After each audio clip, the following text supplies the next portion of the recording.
WECT News begins now with breaking news. That breaking news tonight, a federal judge has blocked President Donald Trump's freeze on federal grants and loans. That decision handed down just moments before the president's executive order was set to take effect at 5 o'clock. Administration officials say the president's order is necessary to ensure federal funding complies with his priorities. Again, that freeze is now on hold until at least Monday, following the judge's order late this afternoon. WECT's Ava Brengord has talked with leaders at nonprofits and some elected leaders today about the freeze. Now, Ava, even with the temporary halt on it, these organizations are still concerned about what it could possibly mean for the people they serve. Yeah, no question, John. The uncertainty surrounding the order is a big reason why the judge halted it tonight. But with the shift this large, a few days will likely do little to calm people's nerves.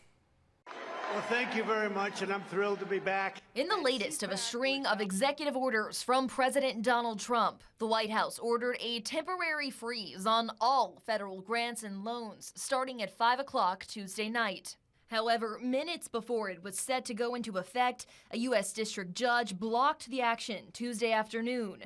The administrative stay pauses the freeze until next Monday. The details of the initial executive order, laid out in an internal memo, says this temporary pause will provide the administration time to review agency programs and determine the best use of funding consistent with the law and the president's priorities. White House Press Secretary Caroline Leavitt noting Tuesday, individuals seeking assistance won't be impacted. This is not a blanket pause on federal assistance and grant programs from the Trump administration. Reaction pouring in from both sides of the aisle, like Republican Senator Tommy Tuberville from Alabama. That's what he ran on. And Democratic Senator Andy Kim of New Jersey. It's devastating, absolutely. Senate Minority Leader Chuck Schumer called the order unconstitutional. This is Project 2025. The order impacts trillions in government spending and halts funding for countless organizations across our state, from homeless shelters to universities. Leaders at many other area nonprofits told us they did not want to comment yet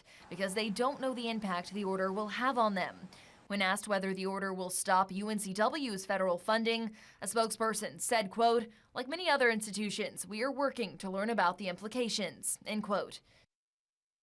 Now, Governor Josh Stein posting on X this afternoon, stating his concern over the freeze, especially for those still recovering in Western North Carolina, saying, quote, "My office is currently reviewing and seeking clarity about what the Office of Management and Budget's order to freeze federal grants means for our state. We're also working with federal partners to ensure people in Western North Carolina get the support they need."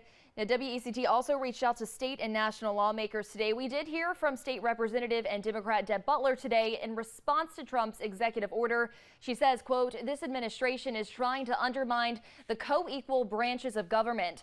This particular move is an effort to consolidate spending power in the executive branch. It's further evidence to me that Trump fancies himself a king. He is not," end quote. Now, John, we were hoping to hear from Senator Thom Tillis and Congressman David Rouzer today, who are both Republicans, on clarification on how this will impact North Carolinians. Rouzer's team says he was not available for an interview, and we did not hear back from Tillis's office. But if one thing's clear, there are still a lot of questions surrounding potential impacts of this president's executive order. John? All right, Ava, thanks. Once again, the order halted until at least Monday because of the judge's order. Ava, thanks.